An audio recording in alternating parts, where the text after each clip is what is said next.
like how every playthrough of The Legend of Zelda Oracle of Seasons can be different. I'm not talking about sequence breaking, which is pretty much forbidden here, but rather the rings. There are dozens of rings to collect in all, and they vary in usefulness, from silly collectibles offering limited utility to game-changing staples doubling Link's attack power. While some hidden chests contain the same ring regardless, others will not, and I find the gimmick greatly adds to Seasons' overworld and replayability. The classic Zelda game loop has been expanded, hunting down gacha seeds, locating soft soils to plant said seed, defeating a bunch of enemies to boost the rarity, and then harvesting the literal fruits of one's labor. While I'm sure the Zelda Oracle game's legacy will be tied to its red-blue, Game Link, gotta catch 'em all, early 2000s-ness, I think the ring inclusion makes a fabulous addition to the classic Zelda's overworld structure, which is a good thing, because otherwise, the structure is basically what it's been since 1986. Obtain a sword, find a dungeon, get an item, defeat a boss, repeat 8 times, defeat evil, done. Though, I'm not going to lie, I'm going to miss it when I reach the end of classic Zelda games. I know it's coming, and releases like Echoes of Wisdom will be fewer and farther between, so let us cherish these next 3 Zelda titles, and hit the subscribe button so you aren't finding out about a new video months after everyone else. Let me start with a complaint. Oracle of Seasons has a lot of backtracking, and it happens almost immediately when fetching the sword. Not once in the Return to the Horon Village was there a shorter path unlocked with the newfound item. This theme permeates the adventure. Finally finding Rock's Feather in Dungeon 3, Poison Moth's Lair, is great. The next screen down has an area unlocked with the new power, which is a key, followed by teaching a new trampoline gimmick. And then Seasons just plops the player back to a random spot in the dungeon. One has to try and remember the one spot inaccessible without it, and backtrack. Dungeon 4 is similar, with the slingshot. Hopefully one remembered all of the locations stumbled upon needing fire in the distance, and in the order the game prefers, or the backtracking pain will be doubled. I only bring it up because Seasons is an order of magnitude harder than A Link to the Past and Link's Awakening, where death counts can be measured in single digits. Oracle of Seasons is a punishing experience, with my first playthrough clocking 40 bananas. Death, of course, leads a player back to the beginning of the dungeon, to either retread steps or head to the overworld for resources. As the dungeons have numerous vertical layers and different warp points, simply looking at the map isn't always enough to figure out where to go to next. Sadly, brute forcing my way through Oracle of Seasons isn't an option. I'm either not skilled enough or it is not what the developers wanted. Probably both if we're being honest. But check this out. My death count on my recorded run was 14, a dramatic reduction. Playtime halved as well. These results can be achieved by doing more work.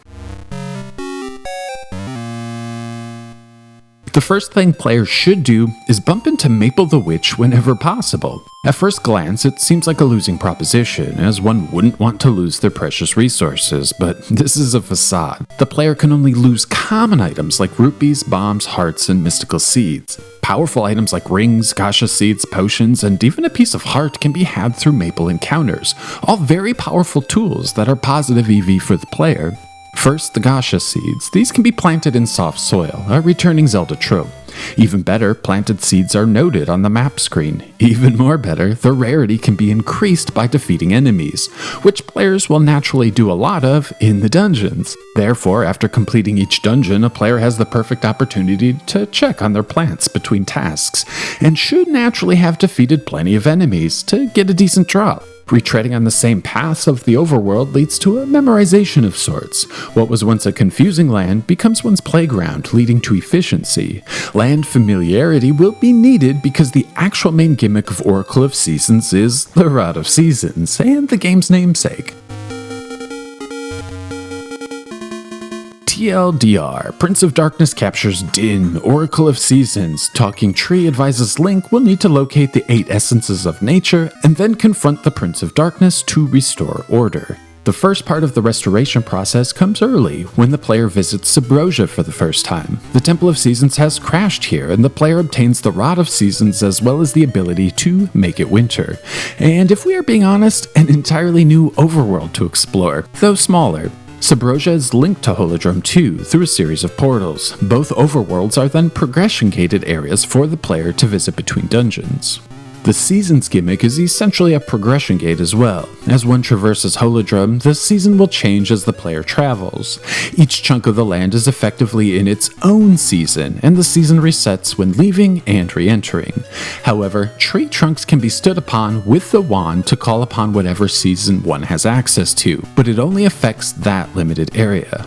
Winter allows access to the second dungeon, and so on until all 4 seasons are obtained.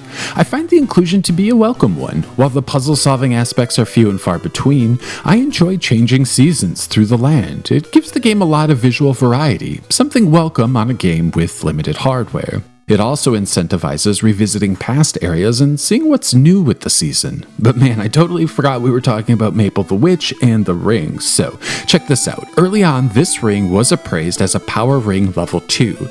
It increases the attack output of the sword by 2 at the cost of the player receiving more damage from enemies when hit.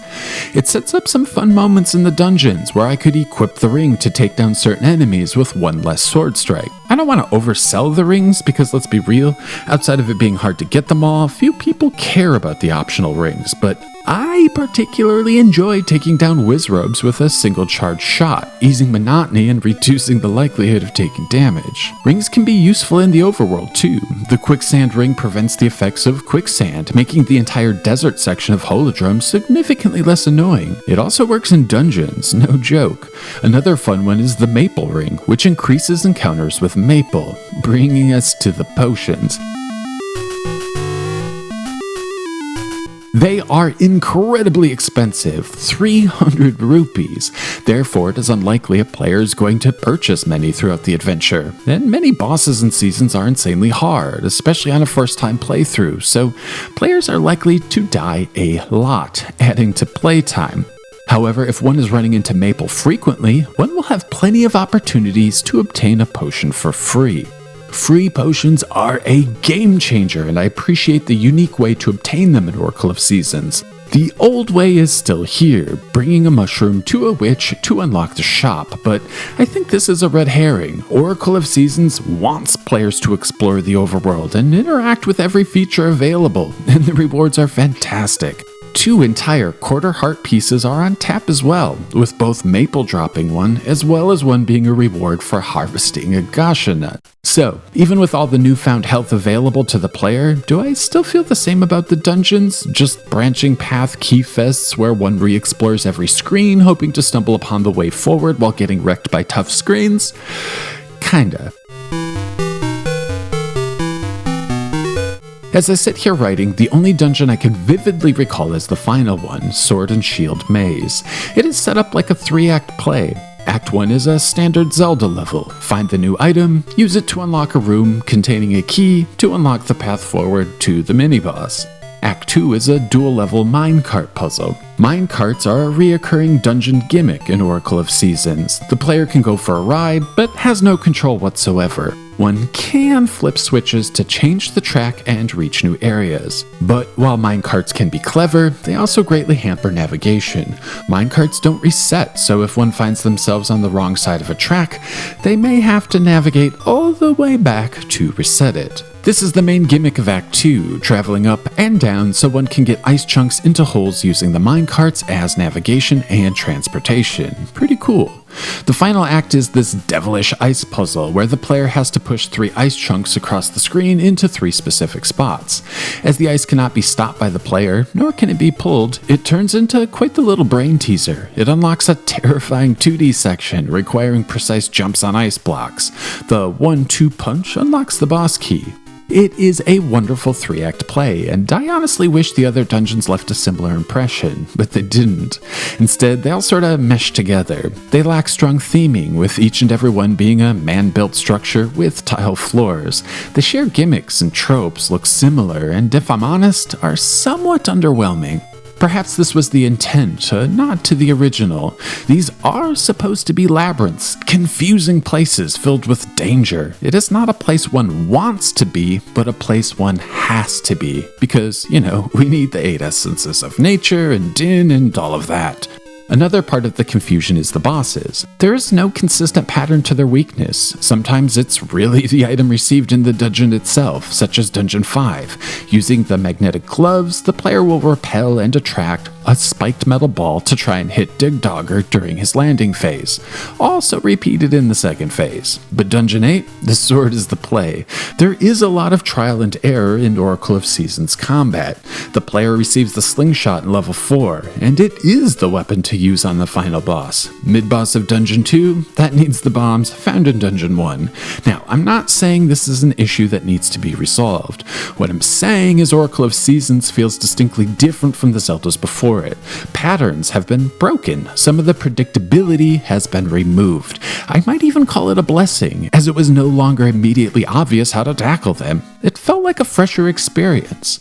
It is here where I feel Oracle of Seasons deserves praise. I typically love Zelda games for the dungeons, filled with clever puzzles to keep that certain part of the brain tingling, and with the overworld serving as the padding between the best parts. Oracle of Seasons is the opposite. The two overworlds are filled with clever puzzles to keep that part of the brain tingling, warping between the two lands, talking to people, trading items back and forth, finding places to use new items, and unlocking new screens. I thoroughly enjoy the Land of Holodrum, and it feels like this is the strength of the adventure. The dungeons are fine, but are really tests of skill and endurance, with the reward of new items and story progression being enough to keep players hooked. Holodrum in Subrosia is where the real magic happens. One can name a neighbor's baby and watch it grow up. 3 different animal buddies are befriended and necessary for story progression. The player has to visit the Subrosian smithy twice. I really dig how these feel like places, and knowledge of the land, such as the blacksmith location, is actually utilized in a logical way. Characters all have their own attitude and charm, and even different speech patterns and accents are accounted for, adding even more personality to the adventure. It makes one want to travel around and talk to people, and one should, because awesome stuff is hiding, such as the Lonely Goron, who rewards a larger ring box.